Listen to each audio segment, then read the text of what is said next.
रक्षाबंधन का पर्व वैदिक विधि से मनाना श्रेष्ठ माना गया है। इस विधि से मनाने पर भाई का जीवन सुखमय और शुभ बनता है। वर्तमान में बाजार ने हमारे लगभग हर रीति रिवाज तीज त्योहार को मनाने के मापदंड लगभग बदल दिए हैं।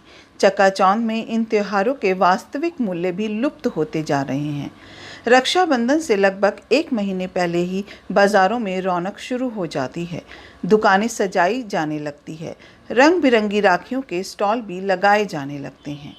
रेशम के धागों से लेकर बनावटी फूलों की राखियां सजी होती है। लेकिन क्या आप जानते हैं, वैदिक परंपरा के अनुसार जो राखियां आप बाजार से खरीदते हैं, उनका महत्व केवल प्रतीकात्मक रूप से त्योहार को मनाने जितना ही है।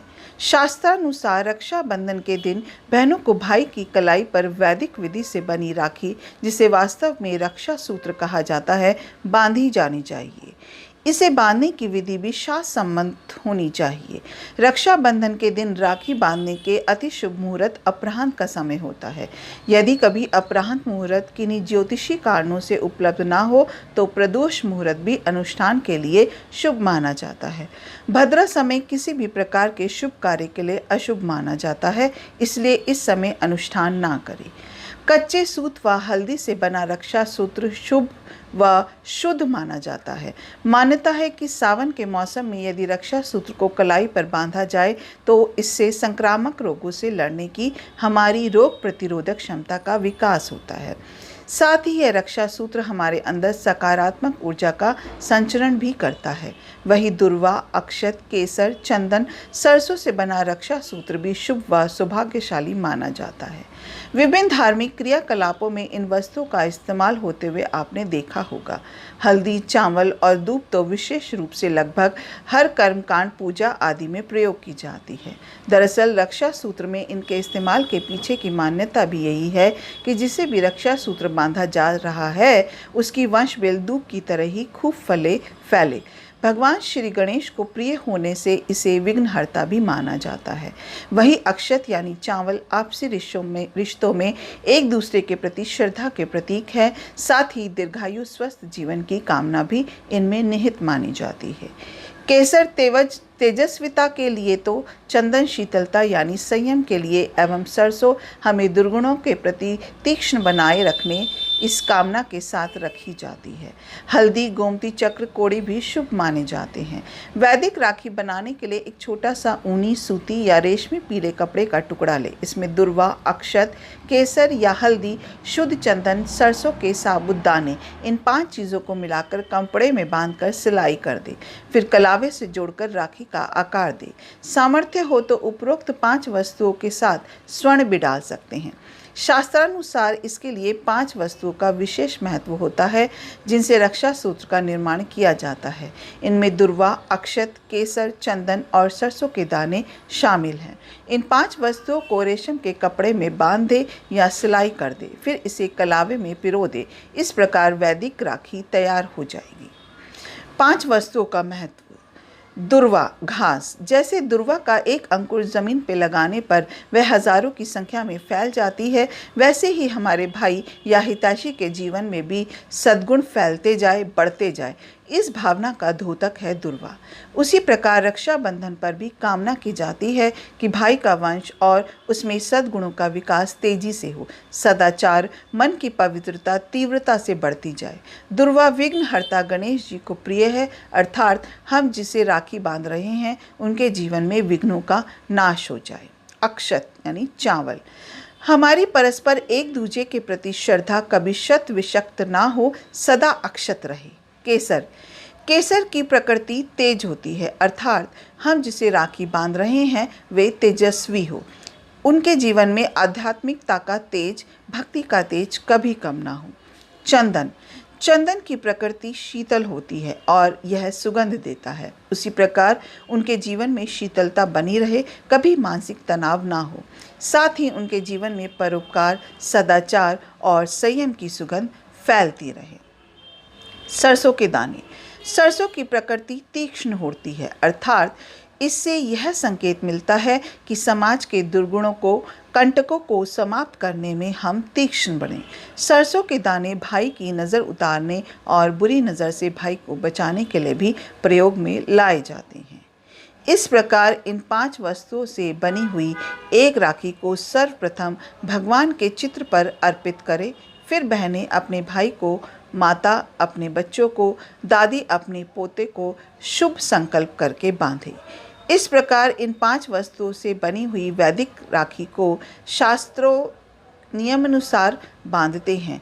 वह पुत्र, पौत्र एवं बंधुजनों सहित वर्ष भर सुखी रहते हैं। राखी बांधते समय बहन बोले यह मंत्र, येन बद्धो बलि राजा दानवेंद्रो महाबला तेन त्वाम अभिबंधामि रक्षे माँ चल माँ चल। शिष्य गुरु को रक्षा सूत्र बांधते समय यह मंत्र बोले, अभिबंधामी के स्थान पर रक्ष बंधामी कहे। रक्षा सूत्र बांधते समय मिठाई या गुड़ से मुंह मीठा कराना ही उत्तम रहता है। जैसा कि आप सभी जानते हैं कि हिंदू धर्म के अनुसार प्रतिवर्ष श्रावणी पूर्णिमा को रक्षाबंधन का त्यौहार होता है। इस दिन बहनें अपने भाई को रक्षा सूत्र बांधती है। यदि यह रक्षा सूत्र वैदिक रीति से बनाई जाए तो शास्त्रों में उसका बड़ा महत्व है। आइए हम आपको बताते हैं वैदिक रक्षा सूत्र बनाने की विधि। वैदिक रक्षा सूत्र बनाने के लिए 5 वस्तुओं की आवश्यकता होती है। दुर्वा, अक्षत, केसर, चंदन, सरसों के दाने। इन 5 वस्तुओं को रेशम के कपड़े में लेकर उसे बांध दें या सिलाई कर दें, फिर उसे कलावा में पिरो दें। इस प्रकार वैदिक राखी तैयार हो जाएगी। अब आप सभी के मन में यह प्रश्न स्वाभाविक है कि इन 5 वस्तुओं का महत्व क्या है। आइए जानते हैं एक एक सामग्री की विशेषता से। दुर्वा यानी घास। जिस प्रकार दुर्वा का एक अंकुर बो देने पर तेजी से फैलता है और हजारों की संख्या में उग जाता है, उसी प्रकार मेरे भाई का वंश और उसमें सद्गुणों का विकास तेजी से हो। सदाचार, मन की पवित्रता तीव्रता से बढ़ती जाए। दुर्वा गणेश जी को प्रिय है, अर्थात हम जिसे राखी बांध रहे हैं उनके जीवन में विघ्नों का नाश हो जाए। अक्षत, हमारी गुरुदेव के प्रति श्रद्धा कभी शत विषक्त ना हो, सदा अक्षत रहे। केसर की प्रकृति तेज होती है, अर्थात हम जिसे राखी बांध रहे हैं वे तेजस्वी हो। उनके जीवन में आध्यात्मिकता का तेज, भक्ति का तेज कभी कम ना हो। चंदन की प्रकृति तेज होती है और यह सुगंध देता है। उसी प्रकार उनके जीवन में शीतलता बनी रहे, कभी मानसिक तनाव ना हो। साथ ही उनके जीवन में परोपकार, सदाचार और संयम की सुगंध फैलती रहे। सरसों के दाने। सरसों की प्रकृति तीक्ष्ण होती है, अर्थात इससे यह संदेश मिलता है कि समाज के दुर्गुणों को, कंटकों को समाप्त करने में हम तीक्ष्ण बने। इस प्रकार इन 5 वस्तुओं से बनी हुई एक राखी को सर्वप्रथम गुरुदेव के श्री चित्र पर अर्पित करें। फिर बहनें अपने भाई को, माता अपने बच्चों को, दादी अपने पोते को शुभ संकल्प करके बांधे। महाभारत में यह रक्षा सूत्र माता कुंती ने अपने पोते अभिमन्यु को बांधी थी। माना जाता है कि जब तक यह धागा अभिमन्यु के हाथ में था तब तक उसकी रक्षा हुई। धागा टूटने पर अभिमन्यु की मृत्यु हो गई। जो भी बंधुजन इस प्रकार इन 5 वस्तुओं से बनी हुई वैदिक राखी को शास्त्रों के नियमानुसार बांधते हैं, वे सभी जन पुत्र, पौत्र एवं बंधुजनों सहित वर्ष भर सुखी रहते हैं। रक्षा सूत्र बांधने का मंत्र। रक्षा सूत्र बांधते समय एक विशेष मंत्र का उच्चारण करते हैं जो इस प्रकार है। ओम येन बद्धो बलि राजा दानवेंद्रो महाबला तेन त्वाम अभिबंधामि रक्षे माँ चल माँ चला। रक्षा सूत्र के इस पवित्र मंत्र का अर्थ है, दानवीन महाबली राजा बलि जिस से बंध गए थे उसी से मैं तुम्हें भी बांधता हूँ।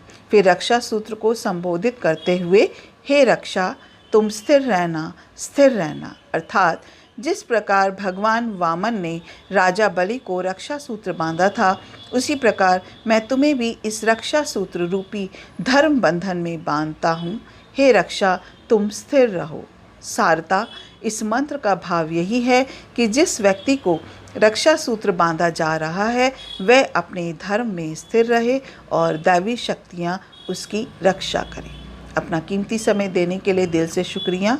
अगर आपको ये वीडियो अच्छा लगा हो तो इसे लाइक कीजिएगा, शेयर कीजिएगा और मेरे चैनल को सब्सक्राइब ज़रूर कीजिए।